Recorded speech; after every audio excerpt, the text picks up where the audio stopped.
Assalamualaikum warahmatullahi wabarakatuh. Innal hamdalillah nahmaduhu wa nasta'inuhu wa nastaghfiruh wa na'udzu billahi min shururi anfusina wa sayyiati a'malina. May yahdihillahu fala mudilla lahu wa may yudlilhu fala hadiyalah. Asyhadu an la ilaha illallah wa asyhadu anna Muhammadan abduhu wa rasuluh. Qala Allah Ta'ala, ya ayyuhalladzina amanu taqullaha haqqa tuqatih wa la tamutunna illa wa antum muslimun. Ya ayyuhan nasu taqu rabbakumul ladzi khalaqakum min nafsin wahidah wa khalaqa minha zawjaha wa batha minhuma rijalan katsiran wa nisaa'a wattaqullaha alladzi tasaaluna bihi wal arham innallaha kana 'alaikum raqiba. Ya ayyuhalladzina amanu taqullaha wa qulu qawlan sadida yuslih lakum a'malakum wa yaghfir lakum dhunubakum wa man yuti'illaha wa rasulahu faqad faza fawzan 'azima. Amma ba'd, fa in asdaqal hadits kitabullah wa khairal hadyi hadyi Muhammadin sallallahu alaihi wasallam wa syarrul umuri muhdatsatuha fa inna kulla muhdatsatin bid'ah wa kulla bid'atin dhalalah wa kulla dhalalatin finnar. Ma'asyiral muslimin rahimani wa rahimakumullah. Segala puji bagi Allah Subhanahu wa taala yang telah mengizinkan kita hadir di salah satu syiar agama Islam untuk melaksanakan salat Jumat secara berjamaah. Hal ini merupakan sebuah nikmat yang Allah berikan hanya kepada hamba-hamba yang terpilih. Yang mana hamba-hamba yang terpilih ini diharapkan Allah Subhanahu wa taala memberikan kebaikan selanjutnya, memberikan keberkahan selanjutnya, menambahkan keimanan, meningkatkan keilmuan, serta kebaikan-kebaikan yang hari ini kita belum tahu. Kita akan mendapatkan kebaikan apa lagi setelah salat Jumat ini. Dan tentunya segala ibadah yang kita lakukan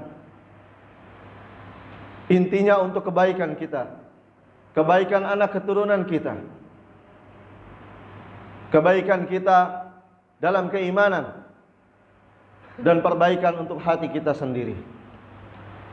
Tidak lupa khatib menyampaikan pada jamaah yang hadir untuk senantiasa meningkatkan ketakwaan kepada Allah Subhanahu wa taala. Karena takwa merupakan hal yang sangat penting. At-taqwa fi'lu awamirillah ala nurin minallah tarju thawab Allah. Takwa merupakan melaksanakan ketaatan kepada Allah Subhanahu wa taala atas cahaya dari Allah Subhanahu wa taala, karena kita mengharapkan ganjaran atau surganya Allah Subhanahu wa taala. Wa tarku maksiatallah ala nurin minallah khaufan iqaballah. Atau kita meninggalkan maksiat kepada Allah Subhanahu wa taala atas cahaya, atas bimbingan dari Allah Subhanahu wa taala, karena kita takut akan azabnya Allah Subhanahu wa taala, atas nerakanya Allah Subhanahu wa taala. Dan Allah Subhanahu wa taala tidaklah memerintahkan sebuah kewajiban kepada kita maupun melarang dari sebuah kemungkaran atau kemaksiatan, melainkan untuk kemaslahatan kepada diri kita sendiri. Di antara perintah Allah Subhanahu wa taala adalah kita bertawakal kepada Allah Subhanahu wa taala. Menggantungkan hati kita, mengaitkan hati kita kepada Allah Subhanahu wa taala. Bukan bertawakal kepada selain Allah Subhanahu wa taala. Tawakal kepada Allah Subhanahu wa taala adalah menyandarkan diri kita hanya kepada Allah Subhanahu wa taala. Nabi kita yang mulia, Nabi Muhammad sallallahu alaihi wasallam bersabda, "Lau annakum kuntum tawakkaluna 'ala Allahi haqqa tawakkulih la razaqakum kama yarzuqut tayr tagdu himasan wa taruhu bitanan. Nabi sallallahu alaihi wasallam bersabda, kalian bertawakal kepada Allah Subhanahu wa taala dengan sebenar-benarnya tawakal, pasti Allah Subhanahu wa taala akan memberikan rizki kepada kalian sebagaimana Allah Subhanahu wa taala memberikan rizki kepada burung. Yang mana burung ini berangkat pagi dalam keadaan lapar, tidak memiliki bekal, tidak memiliki kemampuan sebagaimana yang dimiliki oleh manusia. Akan tetapi wataruhu bitanan, pulang sore hari dalam keadaan kenyang, dalam keadaan tenang, dan ia pun membawa rezeki untuk anak-anaknya. Hadirin sidang Jumat rahimani wa rahimakumullah. Yang namanya tawakal, kita menyandarkan segala sesuatunya hanya kepada Allah Subhanahu wa taala.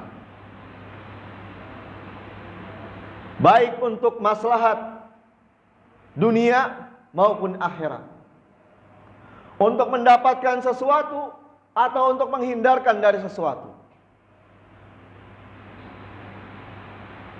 Tentunya tatkala kita berusaha bertawakal kepada Allah Subhanahu wa taala, diiringi dengan hati yang yakin bahwasanya tidak ada yang memberikan sesuatu, tidak ada yang bisa menahan sesuatu, tidak ada yang bisa memberikan manfaat, tidak ada yang bisa memberikan mudarat kecuali Allah Subhanahu wa taala, Ar-Razzaq, Rabbul makhluk.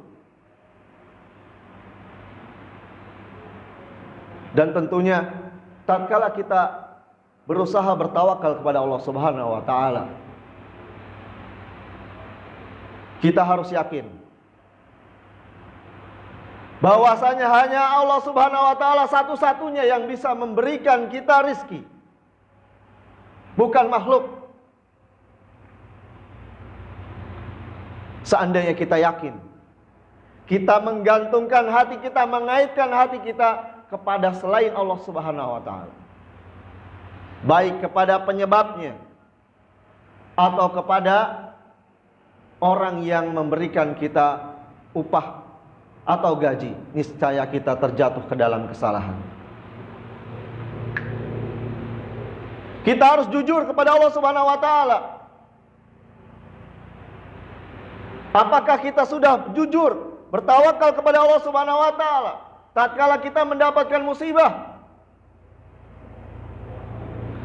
Tatkala kita melaksanakan keseharian kita ada kendala, mana yang kita dahulukan? Kita dahulukan akal kita dahulukan perasaan kita, atau kita dahulukan Allah Subhanahu wa taala? Tatkala kita mengalami kesulitan, dan tentunya kita masing-masing pernah merasakan kesulitan, baik kesulitan uang, kesulitan pekerjaan, kesulitan makan dan yang lainnya. Kita pilih Allah Subhanahu wa taala dulu atau yang lainnya? Kita gantungkan hati kita kepada makhluk atau Rabbul makhluk? Seandainya kita jujur kepada Allah Subhanahu wa taala, maka Allah Subhanahu wa taala akan memberikan kita ganjaran dari kejujuran kita. Dan yang namanya tawakal bukan berarti meniadakan usaha. Ada orang-orang yang berpendapat yang namanya tawakal itu pasrah, berserah diri, sudah diam duduk saja, tidak melakukan apa-apa. Duduk di masjid, duduk di rumah, menunggu datangnya rizki dari langit. Ini adalah sebuah kesalahan. Bahkan naudzubillahi min zalik, muncul fenomena beberapa hari atau minggu terakhir ini, yang mana mereka meminta kepada langit, meminta rizki kepada langit, menjual mobilnya, menjual rumahnya, mencari jodohnya, mencari pekerjaannya, meminta kepada langit. Mereka mengatakan, wahai langit, mudahkanlah saya dalam mencari pekerjaan, dalam mencari rizki. Ini adalah sebuah kesalahan. Dan ini bukanlah bentuk ketawakalan. Nabi SAW pernah ditanya seorang laki-laki.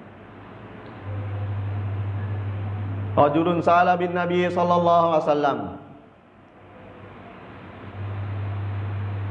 ursil naqati au aqilha. Maka Nabi Muhammad SAW, aqilha wa tawakkal. Ada seorang laki-laki bertanya kepada Nabi Muhammad SAW, saya melepas unta saya, kemudian wa tawakkal. Saya melepas unta saya, kemudian saya bertawakal, atau langsung saya bertawakal. Maka Nabi Muhammad SAW bersabda kepadanya, ikat unta tersebut Allah Subhanahu wa ta'ala. Hadis ini menunjukkan yang namanya tawakal didahului dengan sebab, diawali dengan sebab, diawali dengan usaha. Nabi SAW tidak memerintahkan kepada laki-laki ini, lepaskan unta tersebut, kemudian bertawakal. Akan tetapi beliau SAW bersabda, ikat unta tersebut, kemudian bertawakal kepada Allah Subhanahu wa ta'ala. Begitupun Allah Subhanahu wa ta'ala memerintahkan kita di dalam surat At-Talaq, wa may yatawakkal 'alallahi fahuwa hasbuh. Barang siapa yang bertawakal kepada Allah Subhanahu wa ta'ala, maka Allah Subhanahu wa ta'ala akan mencukupkan kebutuhannya, mencukupkan keperluannya. Wa may yattaqillaha yaj'al lahu makhraja wa yarzuqhu min haitsu la yahtasib. Barang siapa yang bertakwa kepada Allah Subhanahu wa ta'ala, Allah Subhanahu wa ta'ala akan memberikan jalan keluar dari berbagai masalah yang dialaminya. Begitupun Allah Subhanahu wa ta'ala berfirman, innallaha balighu amri. Sesungguhnya Allah Subhanahu wa ta'ala yang menetapkan, yang menjadikan perintah-perintah itu, perkara-perkara tersebut terpenuhi. Qad ja'alallahu likulli syai'in qadara. Sesungguhnya Allah Subhanahu wa ta'ala telah menetapkan segala kadar dari urusan-urusan. Ma'asyiral muslimin rahimani rahimakumullah. Hendaknya kita bertawakal kepada Allah Subhanahu wa ta'ala dengan tawakal yang benar, tawakal yang dicontohkan oleh Nabi Muhammad sallallahu alaihi wasallam, yang dicontohkan oleh para sahabat yang mulia radhiyallahu anhum, sehingga hati kita bisa benar dan merupakan akidah yang benar. Kita bertawakal hanya kepada Allah Subhanahu wa ta'ala, dan ini termasuk konsekuensi atau ta'ala, iyyaka na'budu wa iyyaka nasta'in. Aqulu qouli hadza astaghfirullaha li wa lakum wa lisairil muslimin wal muslimat wastaghfiruhu innahu wal ghafurur rahim.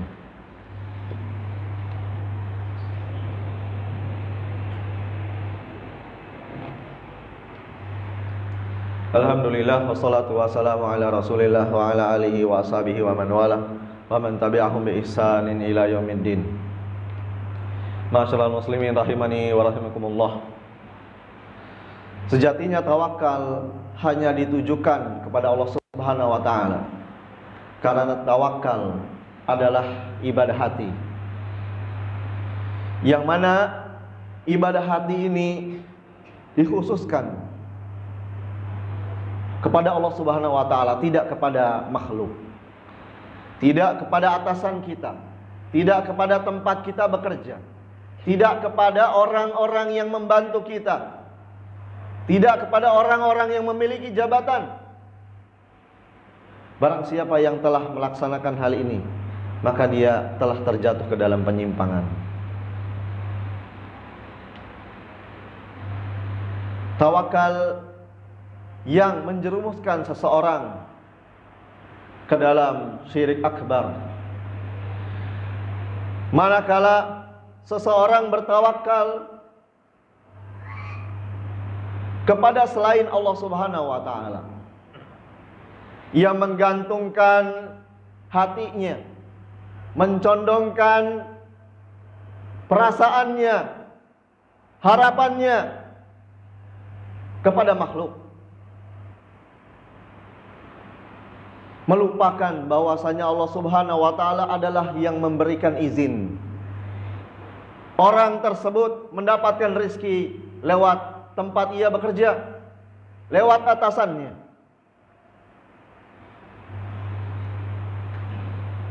Kemudian yang kedua,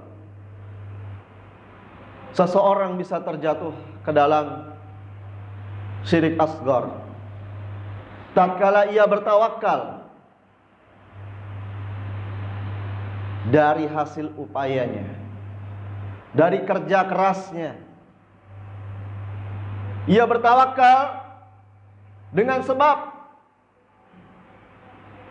karena dia letih, karena dia sudah banting tulang, karena dia sudah pergi dari pagi, pulang sore, bahkan pulang malam. Dia bertawakal dengan sebab tersebut, maka dia terjatuh ke dalam syirik asghar.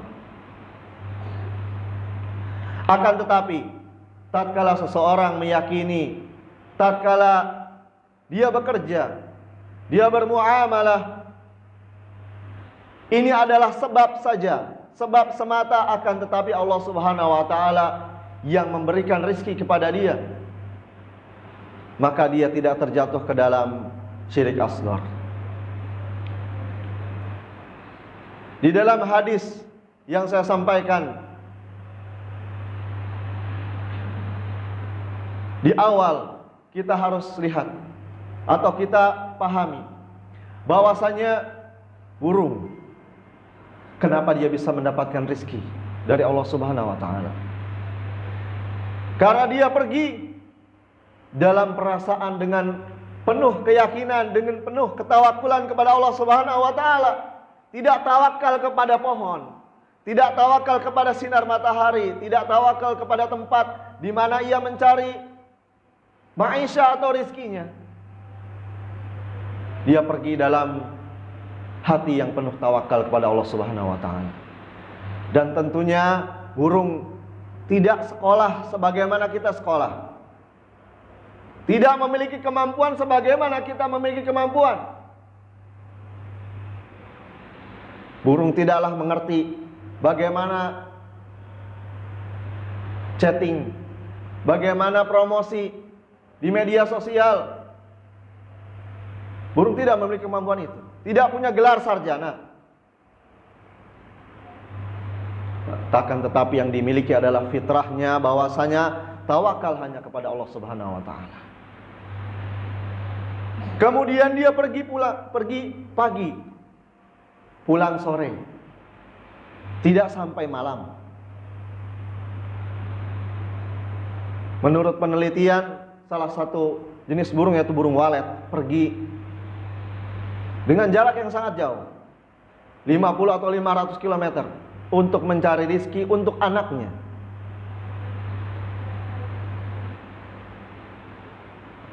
Berangkat pagi 5.30, pulang jam 4 sampai setengah 5, kembali dalam keadaan kenyang.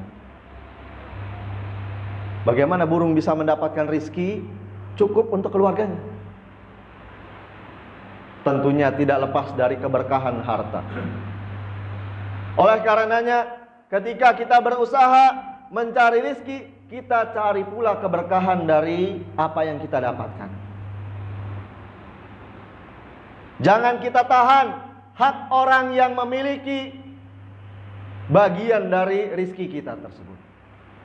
Kita berikan sesuai dengan kemampuan kita. Dan tentunya yang paling berhak mendapatkan bagian dari rizki kita, dari gaji kita adalah keluarga kita, istri kita, anak kita. Kemudian kita berikan kepada, baik itu orang tua, kerabat, tetangga atau yang lainnya. Kemudian masyiral muslimin rahimakumullah, tawakal yang hakiki, tawakal yang sejati, tawakal yang agung adalah tawakal untuk beribadah kepada Allah Subhanahu wa taala, istiqomah di atas agamanya, mengenal sunnah Nabi Muhammad sallallahu alaihi wasallam, menjalankan sunnah-sunnahnya. Ini adalah tawakal yang paling agung. Hendaknya kita introspeksi. Apakah kita sudah berusaha bertawakal kepada Allah Subhanahu wa taala dengan sebenar-benarnya tawakal, sehingga Allah Subhanahu wa taala akan memberikan kemudahan-kemudahan untuk memberikan jalan keluar dari berbagai masalah yang kita alami. Mari kita meningkatkan keimanan kita, ketakwaan kita, tawakal kita kepada Allah Subhanahu wa taala, agar kita benar-benar dimudahkan untuk masuk ke surga Allah Subhanahu wa taala. Innallaha wa malaikatahu yusholluna 'alan nabi ya ayyuhalladzina amanu shallu 'alaihi wa sallimu taslima. Allahumma shalli ala Muhammad wa ala ali Muhammad kama shallaita ala Ibrahim wa ala ali Ibrahim innaka Hamidum Majid. Wa barik ala Muhammad wa ala ali Muhammad kama barakta ala Ibrahim wa ala ali Ibrahim innaka Hamidum Majid. Allahumma fir lil muslimina wal muslimat al ahya'i minhum wal amwat wa ya qadiyal hajat innaka sami'un qaribun mujib da'wat. Allahumma inna nas'aluka al jannah wa ma qarraba ilaiha min qawlin wa amal. Wa na'udzubika minan nar wa ma qarraba ilaiha min qawlin wa amal. Allahumma inna nas'aluka ilman nafi'a wa rizqan tayyiba wa amalan mutaqabbala. Allahumma arinal haqqa haqqa warzuqna ittiba'ah wa arinal batila batila warzuqna ijtinabah. Rabbana atina fid dunya hasanah wa fil akhirati hasanah wa qina adzabannar. Wa akhiru da'wana alhamdulillahi rabbil alamin wa aqimus shalah.